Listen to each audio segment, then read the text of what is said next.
I grew up in a very small town in the middle of a semi-desert region in South Africa called the Karoo, in the middle of nowhere. But we lived right under the flight path of two major cities. And every single day, I'd see aircraft passing overhead. And in my mind, at 3 years old, there were only two jobs in the world, pilot or Superman. You grow up, you realize Superman isn't real. So pilot it was. It wasn't a phase. This was my destiny, my identity. From 3 years old, I knew what I wanted to be. I've got this photo of my dad from around that age. He had this plastic airplane and he'd put me on and fly me around the house. Pilots weren't just people with jobs to me. You were superhumans, a special, unique breed, and I wanted to be a part of that world more than anything. We moved around a lot as a kid. My father found work in the building industry, different towns, different schools, but that dream, it just never left me. Fast forward, I'm finally old enough to get my PPL, start my commercial training, and make this dream real. One problem, there was no money. Flying is expensive, and we just didn't have it. I asked every uncle, every family friend, and every person I could think of, and the answer was always no. So I made a decision. I'll go study something else, something cheaper, and I'll find my way back to flying later. I enrolled in a business degree, but halfway through, after a year and a half, I realized I just wasn't getting any value, and it didn't feel like I was learning anything. At 20 years old, I negotiated buying a business brokerage. I was going to make this work. Then, 2008 happened, the global financial crisis, the recession. I had businesses to sell, but no one was buying. Everyone was terrified. No one knew how long it was going to last. The franchise just wasn't going to work. I needed a new plan. Then I saw an ad, financial advisor position at one of the major insurance companies. I went for the interview and got the job. I was so surprised. I was 20 years old. I didn't even know what life insurance was. Never mind everything else that exists in that world. But I thought I'd made it. A financial advisor, what a prestigious job title. I felt like I'd hit the big time. The reality, I was broke, completely broke. I had this old 2-seater Ford Fiesta, a rust bucket held together by hopes and dreams. And sometimes I had to borrow money from my girlfriend, my wife now, just to put fuel in the car to go see clients. We were doing night visits back then, 7 p.m. appointments with husband and wives who worked during the day. Now think about this. I'm supposed to show up at someone's house and tell them what to do with their money. But I'm driving a car that looks like it belongs in a scrapyard. So I'd park a street or two away, walk to the house, and always had some excuse ready. Oh, I was seeing another client nearby and decided to just walk over. I don't know how many people actually bought that, but here's the best part. The locking mechanism was broken. You could open the door from the inside, but you couldn't open them from the outside. So the only way for me to get back into this car was to open the trunk and crawl through into the front seat. I'm 181 centimeters tall, and it's a tiny 2-seater. Picture that for a second. That was my life, parking around the corner, giving financial advice, then crawling through the trunk in the dark, hoping no one saw me. Looking back now, I'm really grateful for those years. That hunger, that hustle, it taught me something that stayed with me. You don't need to have it all figured out. You just need to keep showing up. But I had an idea. I'm going to hang out at flying schools. I'm going to sign up for my PPL, meet pilots, make friends, and learn to fly, and earn money selling insurance at the same time. It was the perfect combination. I could finally be around aviation again. Within weeks, I'm talking to 10 or 15 pilots. Now, flying schools are everything. Students, senior captains, instructors, people doing check rides, all types of flying and all types of experience. And I started asking about the insurance. That's when I found something that changed everything. Close to 90% of you as pilots had insurance, but buried in the fine print, it didn't cover you for flying. You guys were going up every day with no real cover and you had no idea. Aviation is incredibly specialized. Normal brokers couldn't answer the right questions. Pilots didn't know what to ask. If you go up the food chain to the biggest insurers in the world, aviation is its own unique beast. Unique risk, unique requirements, and no one was addressing it. I kept hearing about something called loss of license. The idea that if a pilot loses their medical, they'd have financial protection. But it barely existed. Only one airline had it, and that was through a group scheme, and it was only possible because of the size. An individual pilot couldn't get it. So I started searching. Every insurer, every product, every angle globally. Someone's got to do something about this.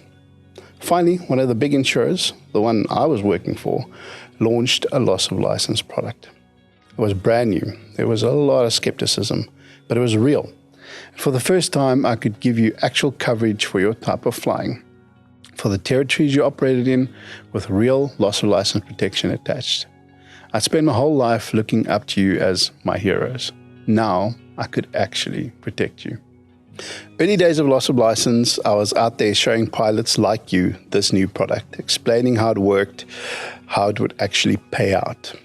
I sat down with this one pilot and showed him everything, the difference between what he had and what this new product could do for him.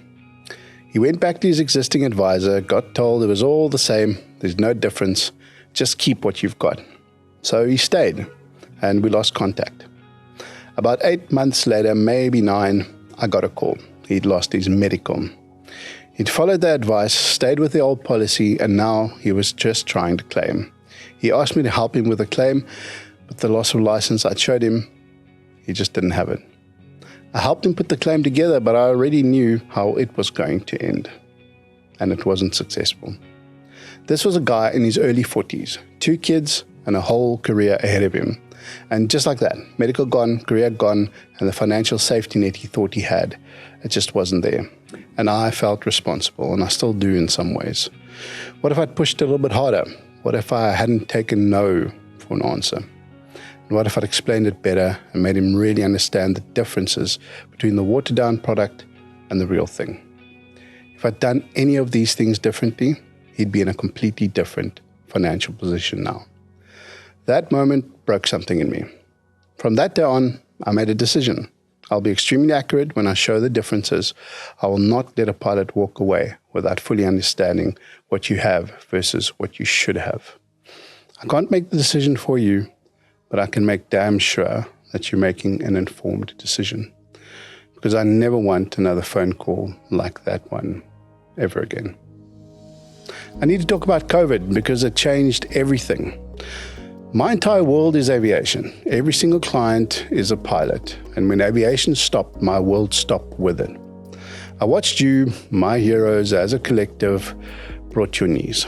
Months without income, some of you years without a salary. And it had nothing to do with you. Nothing you could control, a completely outside factor, switched everything off. The only people who survived financially were the ones who had made really solid provisions. Proper planning, and they had real buffers. But a big portion, they had to dip into investments just to survive, just to cover the mortgage, keep the lights on, and feed their families. Years of building wealth, gone in months, just to stay afloat. And here's what made it worse. At the exact moment pilots needed protection the most, the insurers pulled back. Loss of license stopped, gone. The insurers were terrified of COVID, the long-term effects and the potential claims. So they just shut it down. So I'm sitting there watching this unfold. My clients aren't earning. The ones who are flying, I can't insure them. And the hundreds of existing clients are pausing their premiums because they have no income. The well proverbially dried up completely. And here's what I haven't told many people. Just before COVID hit, we were growing and fast. I just moved into new offices, all the expenses that come with that. I just employed 2 new staff members, and all the costs around that. Everything was scaling up. Then COVID hit. And for a year, maybe a year and a half, I wasn't earning any money. No new policies, no new clients, just expenses going out and nothing coming in. Everything I'd saved, everything I'd invested, it was being drained months after month. A couple of months in, I really thought I was going to have to close the business. I had to sit with myself and ask some really hard questions. Am I going to push through this? Are we actually going to make it? And am I going to see the end of this? Am I still going to be able to help my heroes? Or do I need to just give up, quit, just go get a job somewhere? Now I'm hyper-specialized in what I do, just like a pilot. It's a transferable skill. I could get another insurance job, but nowhere else would I be able to add so much value. Nowhere else would I have this kind of purpose. There were months, I remember this clearly, we'd be on the 25th, 26th of the month, and I'd be driving to see a client thinking, if this one person doesn't sign up today, I don't think the business survives another month. And that was real, and that was my reality. Why am I doing this? Do I really want to do this? Is it worth it? Those questions played on repeat. But I kept going, one foot in front of the other. And I'm very happy to say that we made it through. Just in the nick of time. We paid for it, but we came out on the other side. During COVID, when no one was flying, I started noticing something. Pilots like you were starting small businesses, side hustles, anything to make ends meet while they couldn't fly. Some were baking, some were doing deliveries, some were building things and selling things, just trying to survive. And I thought, what if we could help them? What if we could connect them with people who could actually support them? So we started an initiative called Steady Climb. We organized fly-ins for the general aviation community, where pilots who started businesses could come and display what they were doing, set up a stall, show their products, and tell their story. And the GA community, which is predominantly business people and entrepreneurs, that fly in, show up, and support them and buy from them. There were a lot of regulations to navigate. COVID really made everything complicated, but we made it work. And what I saw during those days, it still stays with me. The aviation community, GA pilots, commercial guys, everyone, they showed up for each other. People who were struggling got customers and got exposure, got hope. It wasn't charity, it was community. Pilots helping pilots. Steady Climb reminded me why I love this industry, why I've dedicated my life to it. When things fall apart, aviators, just like you, don't just look out for themselves, you look out for each other. But I had one thing I didn't have back in the early days, relationships. I built real relationships with the providers over the years, so I started working the phones, pushing and advocating. One of the major airlines, I used them almost as a case study, proof that we could make this work, even during COVID. And eventually, we got loss of license back up and running. Real protection for pilots in the middle of a pandemic. But COVID taught me something I couldn't ignore. Insurance is just one piece. But what about everything else? What about the pilots like you who had no plan, no buffer, no structure? I started doing some real deep work, research, looking at the history. You know what I found? In the last 50 years, there's been 6 catastrophic events that brought aviation to its knees. 6. 9/11, SARS, 2008 financial crisis, volcanic ash clouds, COVID, others. Based on these numbers, it's almost inevitable that something like this will happen again. Maybe not tomorrow, but it will happen. Some of my clients have fully recovered, back to where they were before COVID, maybe even ahead. Others are still fighting, still catching up on debts, overdraft, mortgages, still trying to get back to that standard of living. And for every single one of them, recovered or still climbing, I feel responsible. Responsible to build something that protects them, not just against losing their medical, against everything, the outside events, the black swans, the things no one sees coming. That's when the investment side of what I do became just as important as the insurance side. It's not enough to have the right policy. You need the right structure, the right plan, actual vectors for the best case, the worst case, and everything in between. COVID made that crystal clear. Over the years, I've tried everything to help pilots get ahead financially. I've built courses, boot camps, 7-day programs, 10-day programs, 30-day programs. I was trying to give away everything I've learned through trial and error, everything I'd figured out working with thousands of pilots.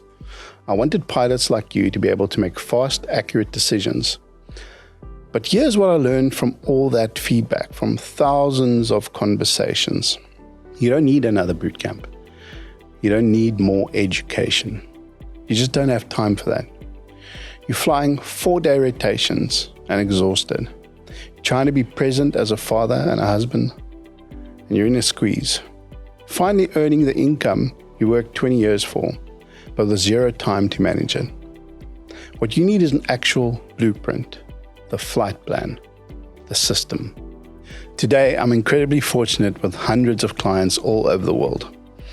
I serve pilots globally, and that's become more and more prominent as pilots have spread out, flying for airlines in every corner of the world.